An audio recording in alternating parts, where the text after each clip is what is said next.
I can now say good afternoon. Maybe I can't say good afternoon. Good afternoon. You all must be lousy in church. Good afternoon. That's good. Thank you. Thank you. And also with you. So, it's the high holidays, man. So, let me think. There's no postprandial depression allowed, which is actually a topic in neurobiology, right? So everybody has to stay away. It's the next panel. We've got some really, really wonderful minds on this panel. Not anybody else wasn't, but I had a chance to talk to some of them last night at dinner. It's really going to be quite stimulating. Is enhancing society through social entrepreneurship. I try not to reveal my age, but when I was in high school, social entrepreneurship meant running a crap game in the boys' room. And I have to say the liberal arts did nothing to enhance my ability to do that. But social entrepreneurship, thankfully, means something different nowadays. And we'll find out just what the liberal arts allows people to bring to that. So please welcome the co-founder of Our Time and co-founder and executive editor of Attention, I guess you meant, Matthew Segal, a fellow alumnus of Kenyon College, Isaac Holeman, co-founder of Medic Mobile from Lewis and Clark College, and the moderator is Lee Pelton, the president of Emerson College in Boston, Massachusetts. Gentlemen, please.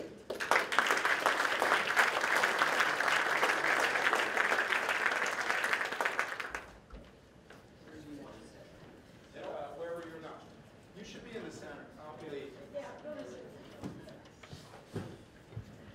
Well, good afternoon, everyone.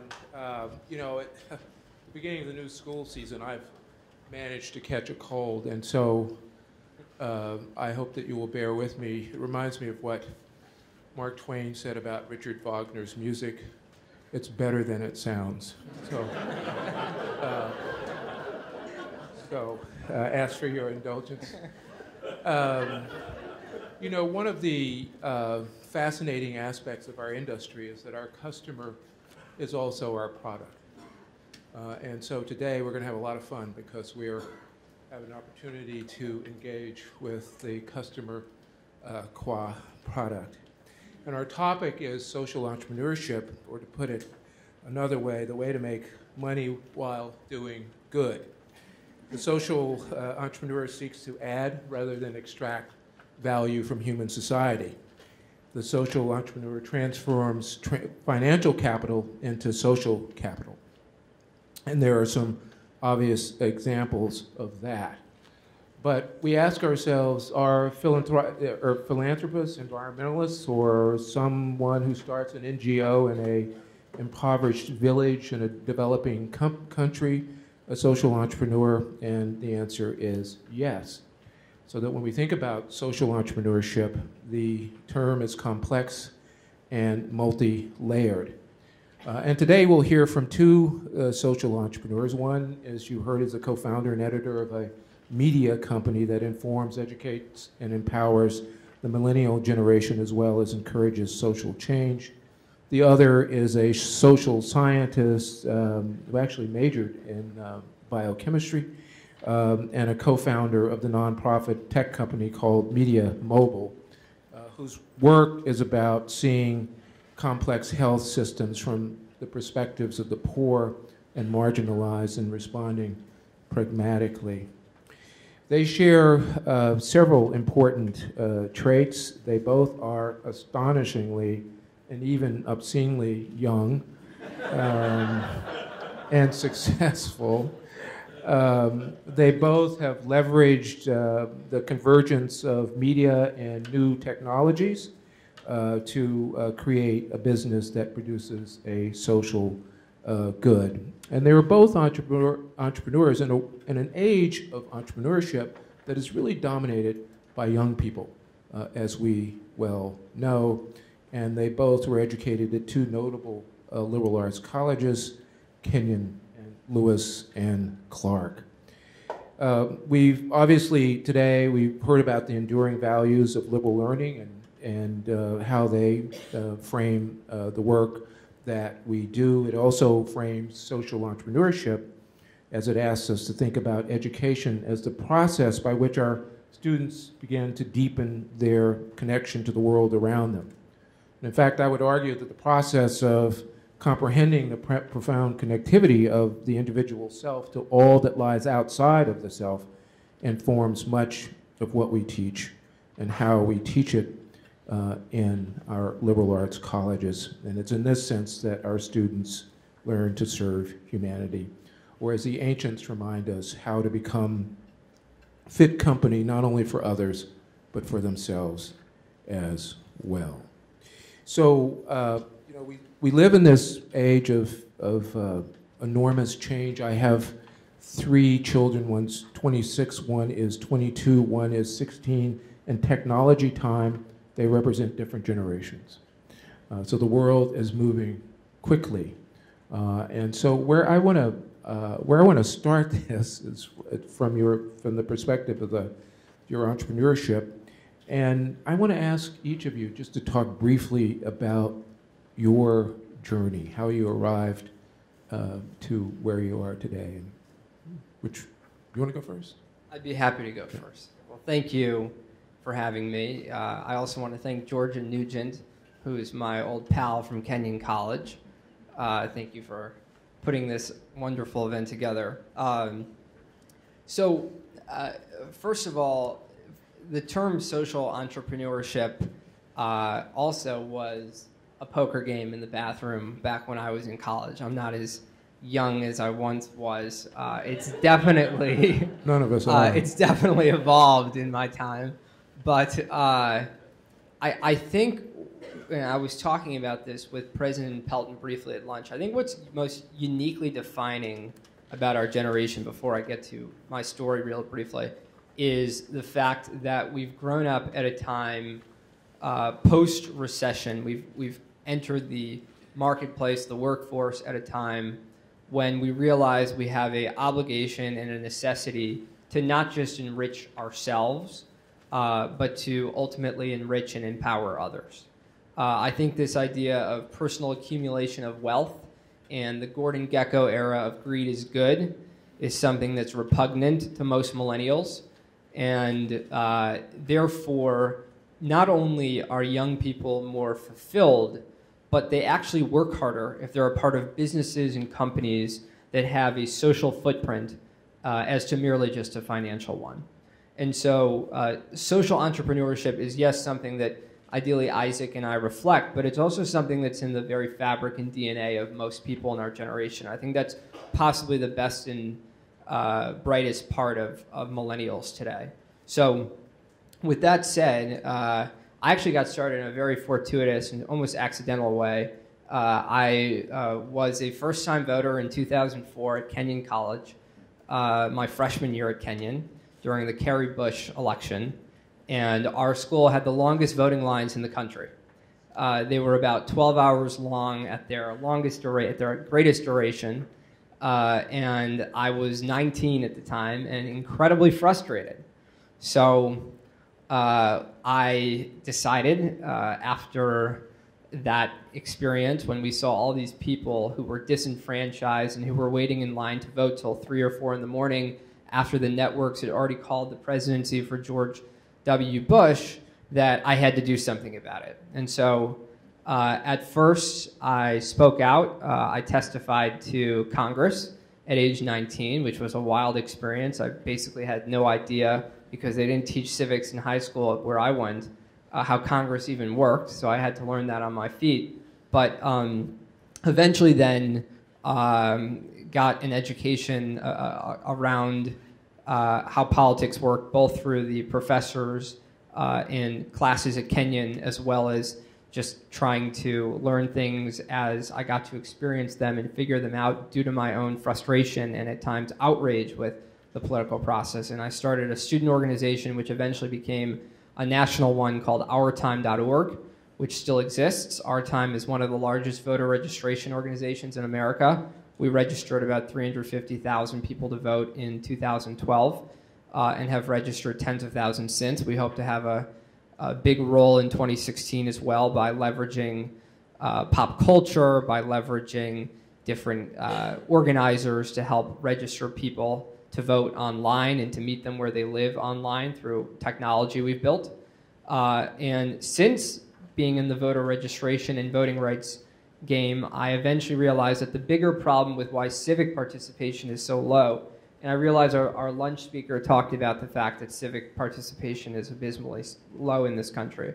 And there are many reasons for that, and I'd be happy to get to that later. But I realized the bigger problem we had to solve, and part of being a good social entrepreneur is solving problems, was to create entertaining, informative media that help break down the issues for young people in a non-condescending, non-overly wonky, but instead fun, accessible way.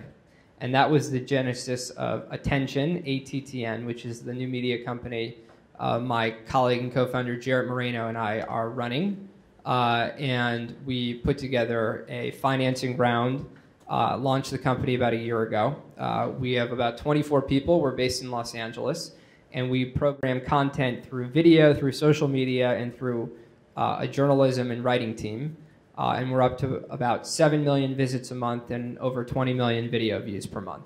So the whole premise is to try to make the political, the news, and the social sphere more exciting and inviting for people. And that's what I do now. And it all went back to that one fortuitous experience at Kenyon with having to watch my peers and classmates stand in line to vote for 12 hours. And then the liberal arts education that allowed me to think critically and be agitated about how to create change. Thank you. Shall I go ahead then? Yes, please.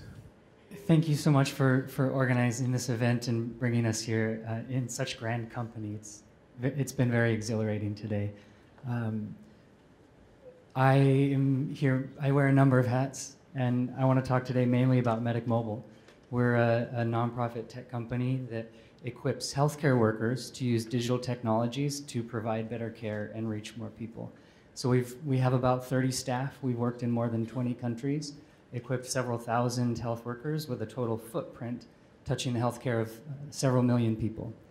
And what we do today includes building new open source technologies, and it includes working with healthcare providers in low-income communities to design new ways of organizing care that can really take advantage of these technologies.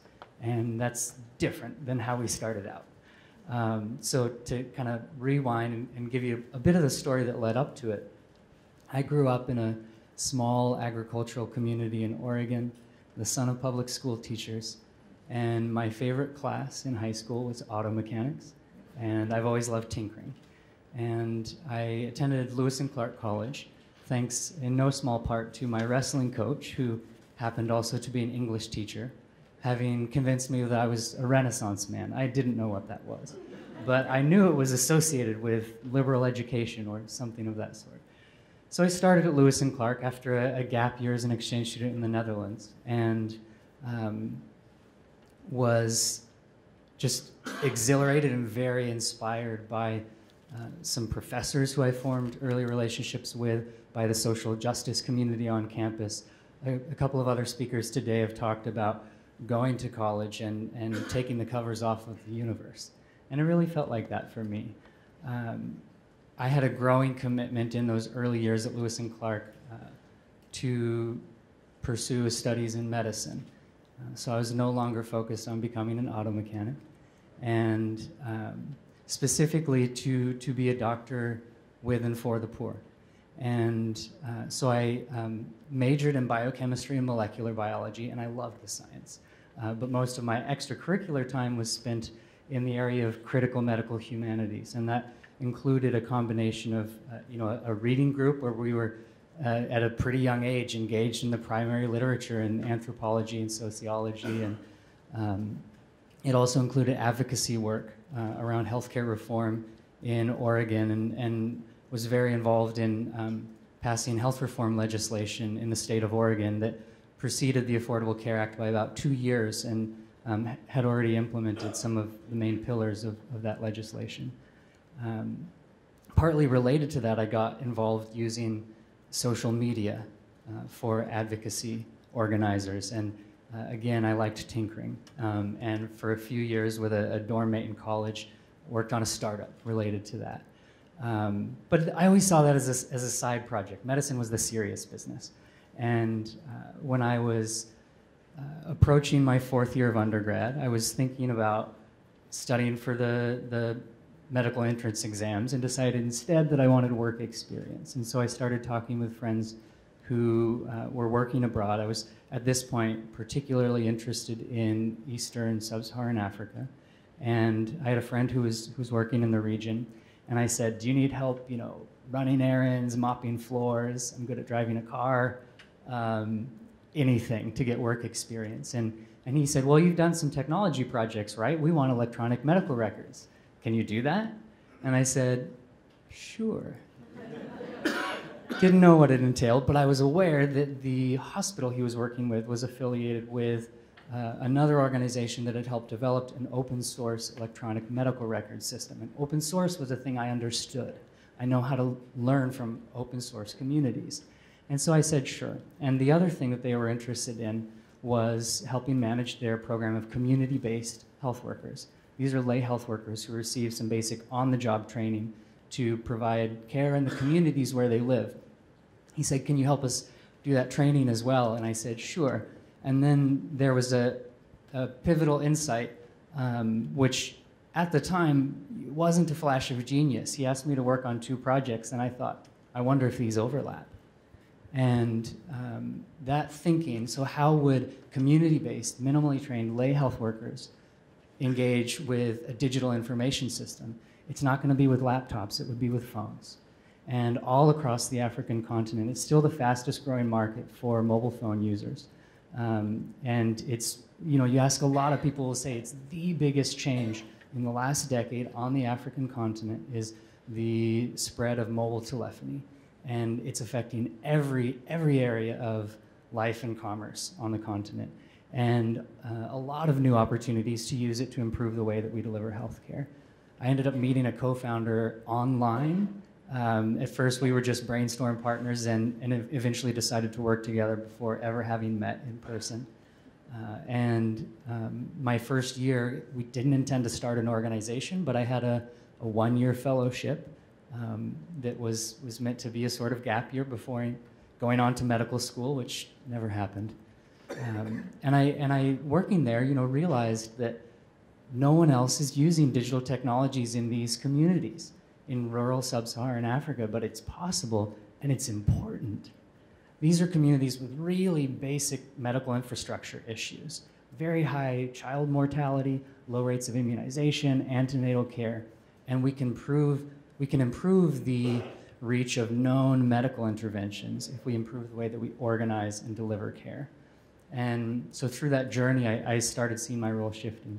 Since then, so I was full-time with the organization for about 3 years and received some very helpful support from the social enterprise community. I would especially credit Echoing Green, which is a great fellowship program.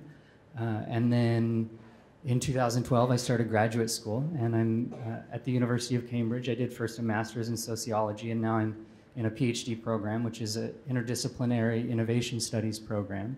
And I remain with one foot at Medic Mobile, and so I am both a practitioner and a researcher. And so it's been a circuitous journey, having done biochemistry, sociology, innovation studies. I could end up at a department of public health, engineering, or management. So I have quite a bit of skin in the game with this whole cross-disciplinary study idea. That's sort of how I ended up where I am. Thank you. Thanks both of you. We often, and this is not original with me, but we talk about the 4 C's with respect to liberal learning: creativity, collaboration, critical thinking, and communication. And those are the 4 capacities that the world can't seem to get enough of to solve the problems and change the world. And you told your story about an experience that you had outside of the classroom. But were there experiences in the classroom or experience with a professor or a group of professors or a discipline which you think was really critical in helping you move forward in your career and thinking about your career? Absolutely. I think reflecting on Kenyon in general, there was a intellectual curiosity that runs and permeates the entire campus that kindles people's passions, that gives them access to intellectuals at a fairly unprecedented level. And I read George's essay. Actually, when you're in a news-oriented business, this is called a book. It's so thick. So I guess I read her book. I don't get to read many books anymore. And I think one of the interesting things she said in making the case for the liberal arts, which I wholeheartedly agree with, is access. When you're 1 in 12 or 1 in 20 or 1 in 6, or in my case even one-on-one with a professor at a college campus, you get insights and nurturing and motivation and encouragement unlike anything you've ever had before. And so not only are you stimulated, but you're inspired to want to continue doing what you're doing, and your passions are fueled as opposed to encumbered. And I think, not to tarnish any other type of learning institution, at a more impersonal learning environment, that's not possible. And in fact, you're almost told to get in line and sort of just follow a curriculum that's rigid and standardized.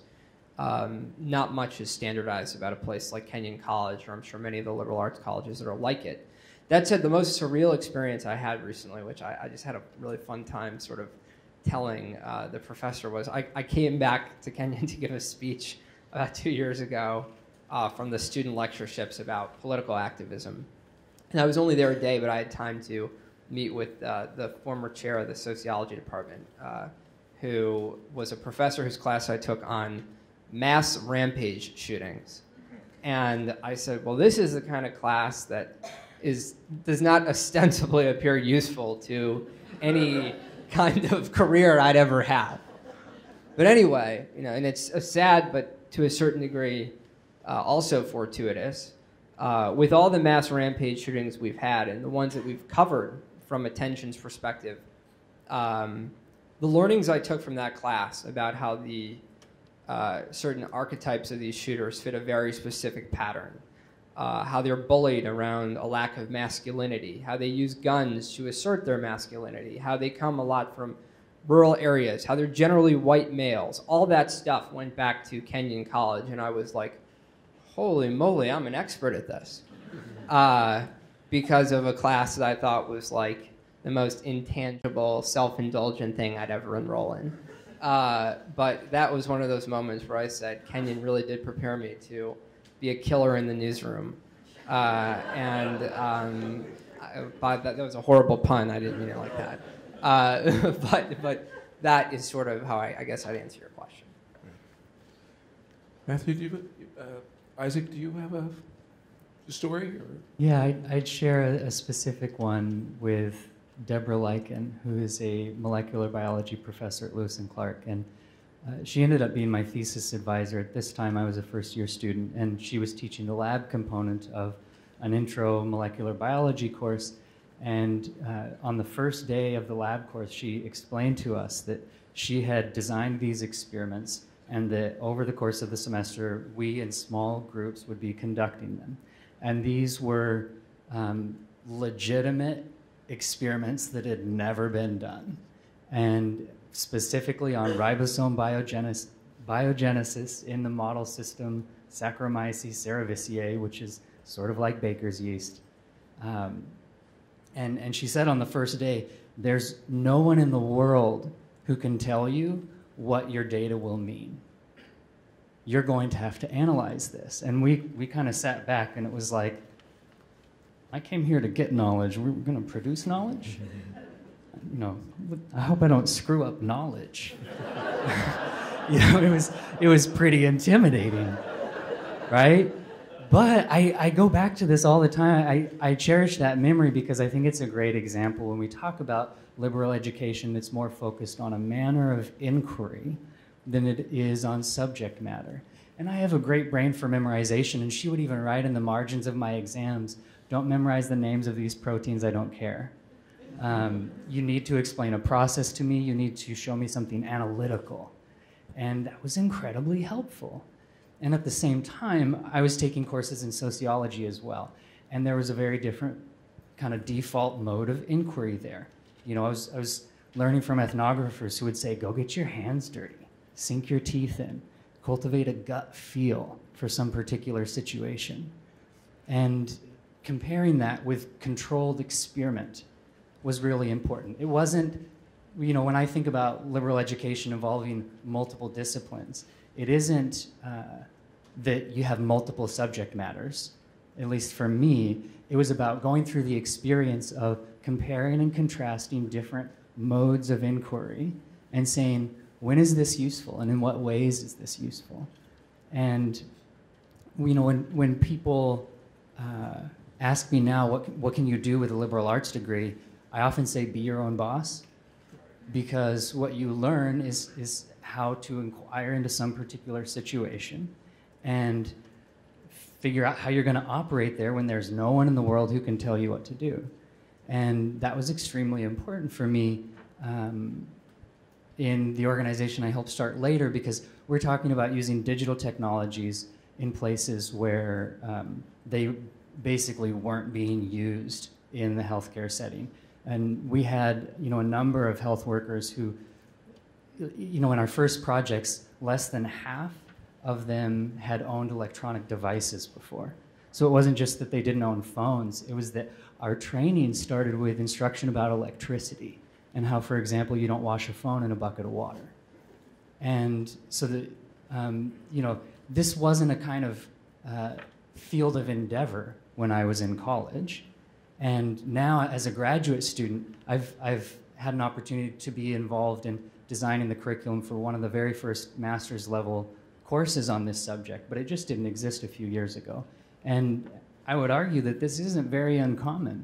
This actually happens every generation, and it's happening, if anything, faster now, that we end up finding careers in places that, you know, in industries that just sort of didn't exist before. And so I think that a liberal arts education is great preparation for that, and particularly when you're talking about social entrepreneurship or social innovation, or I would add the contemporary maker movements and DIY movement, which have a lot less to do with any particular subject matter than they do with the way that you see the world and the way that you have, that you cultivate your approach, your way of inquiring into a situation. So that's terrific, and I would have, you know, this is the generation of making and doing, clearly, and I think students, as you just expressed, think of themselves as makers and doers. And we heard wonderfully expressed at lunch that it would probably be a mistake to think of liberal arts or liberal learning as something so pristine that it's cut off from other kinds of activities, and that, in fact, it may be present at other colleges and universities that are structured somewhat differently than ours. And that leads me to think that if you both were, say, to be president of Kenyon tomorrow and Lewis and Clark tomorrow, what would you change about those colleges? Well, besides the weather in Ohio in February, which is completely insufferable, I think, which I can't unfortunately change, I think one is increasing socioeconomic diversity and diversity in general. You know, part of the benefit of college that I really appreciated was getting to go to rural Ohio, being from Chicago, where I'm from. And even those differences, being in a place like Knox County, where the education level, where the median income, where the social conservatism was much greater and different than anything I'd ever seen, that really changed my perspective on America.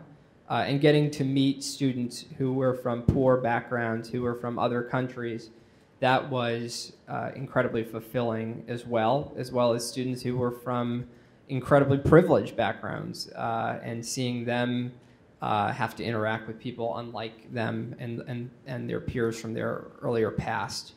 But college costs, even though the benefits unquestionably outweigh the costs, and even though the charts that were provided from CIC definitely make a case that not only are liberal arts colleges defensible, but they're arguably an incredible investment, college costs are still a problem. So if I were president of Kenyon, I would do everything I can to come up with ways to make Kenyon more accessible to a wider audience, which is a theme throughout my professional life. And I would generally do the best job, like any president can, bringing in the resources to help allow that to prosper. I think the challenge with liberal arts colleges is how do you scale it when that teacher-student ratio is so important? And I think that's sort of the unresolved question of this whole conference. Technology is not the solution necessarily. MOOCs have a pretty poor performance track record. And I think covering higher education, both from a media standpoint and from an activism standpoint, the biggest problem we face in America is that not enough people are still going to college, because we know that when you go to college, you not only earn more for the rest of your life, but you're a happier, more fulfilled, more enlightened human being. And so how do we widen access? That's the question. I don't have a silver bullet solution, to be honest with you, but I'm just talking stream of consciousness here. Okay. So I'm gonna ask you the same question slightly different, then we're gonna engage the audience here. A smart philosopher once said that the trouble with our times is that the future is not what it used to be. And so as you think about the future as a new college president, what would you change to make sure that your students are prepared for the new world, the brave new world?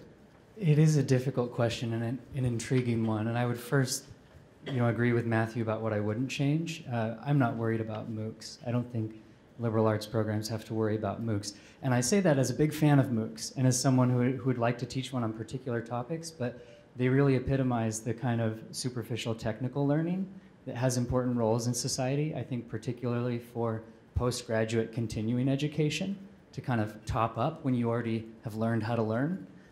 They can be great. And I say this with a little perspective, because Medic Mobile has around 30 employees, offices in San Francisco, Nairobi, and Kathmandu, and a lot of telecommuters, particularly on our software development team. So we have people from far northern Canada and rural New Zealand.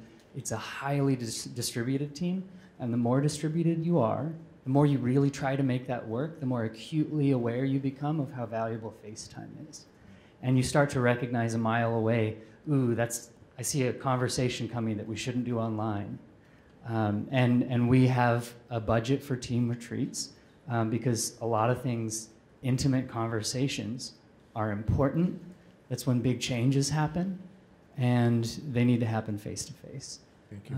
In terms of what I would change, I'd say build maker spaces, build fab labs.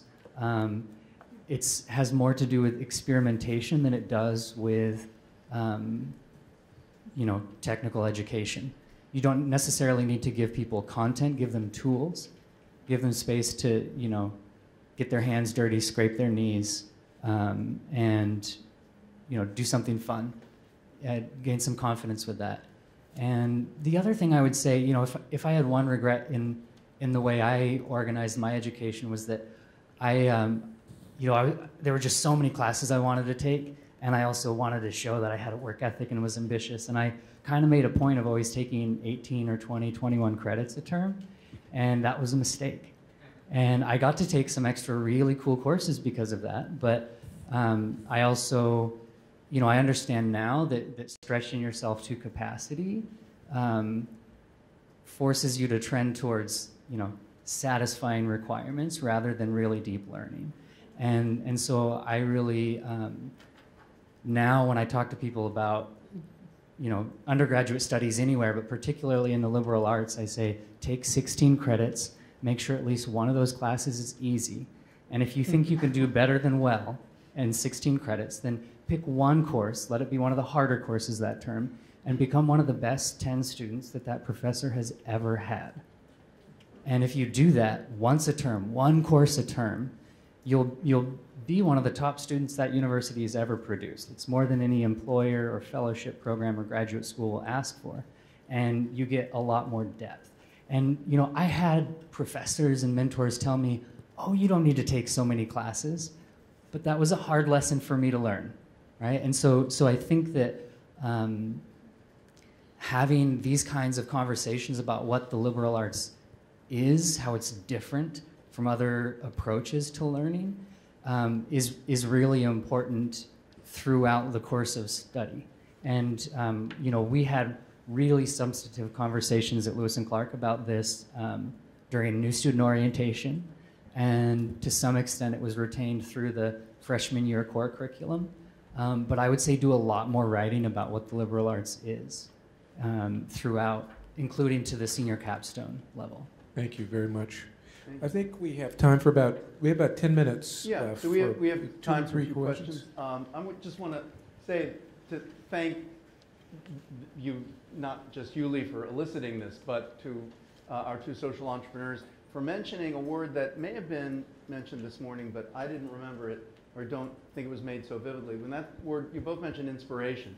And it's like a state of grace. Nobody knows exactly where inspiration is going to come from. And it stands to reason that the broader your acquaintance, the more subject matter the more modes of thinking that you're able to have in your toolkit, the more chances you're going to have of getting inspired.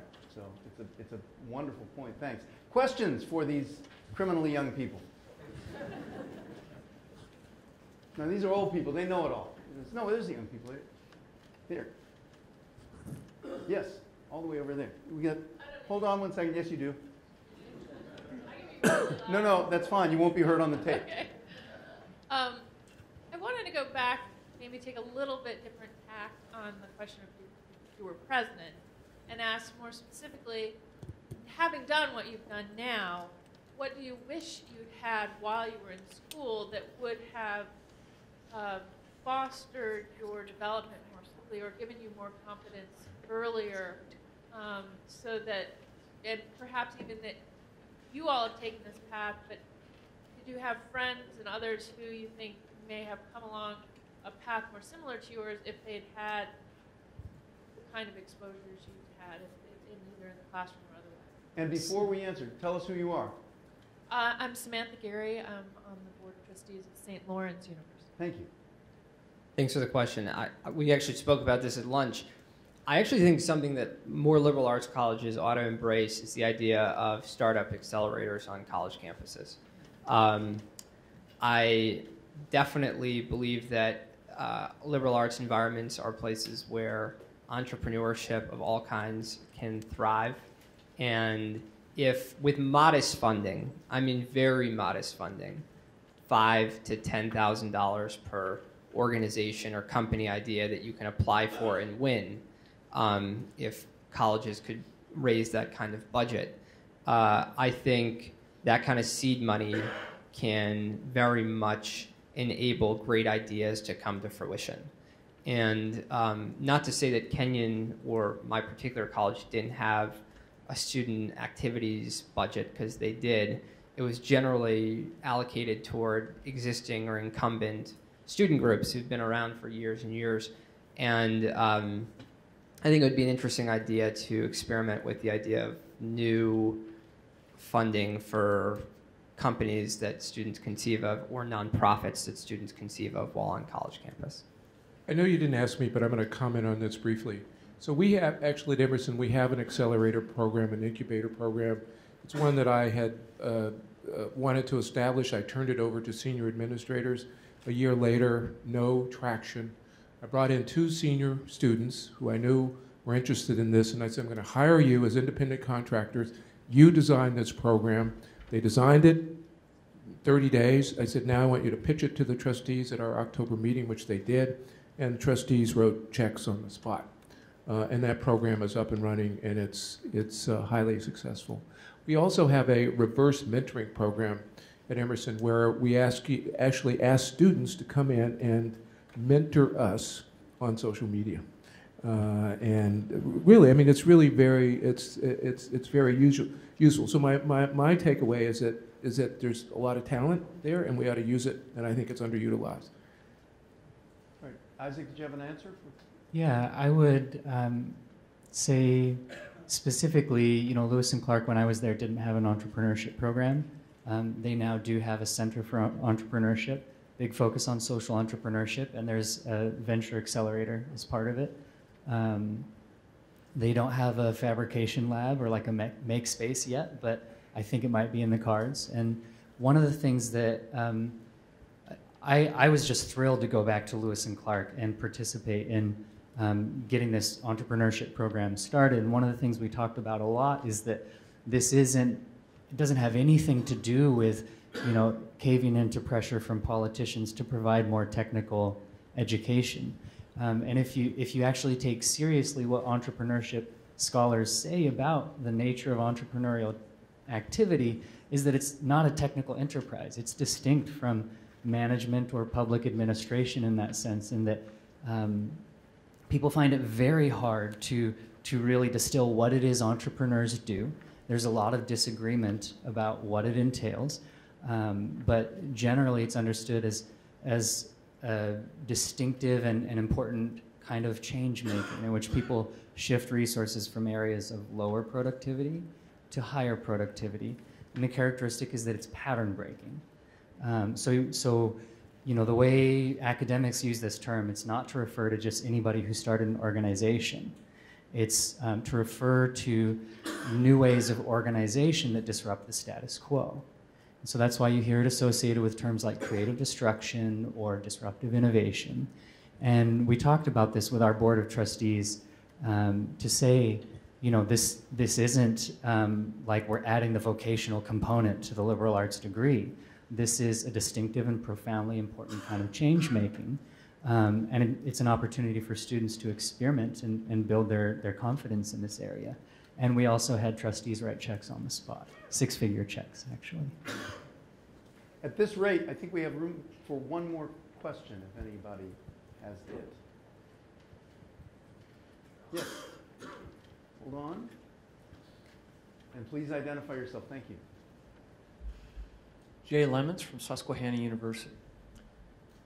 One of the things that I think we like to think we do well is help our students reach a point of discernment about what their passion, their calling is. As social entrepreneurs, in some ways, you've created your own dream jobs.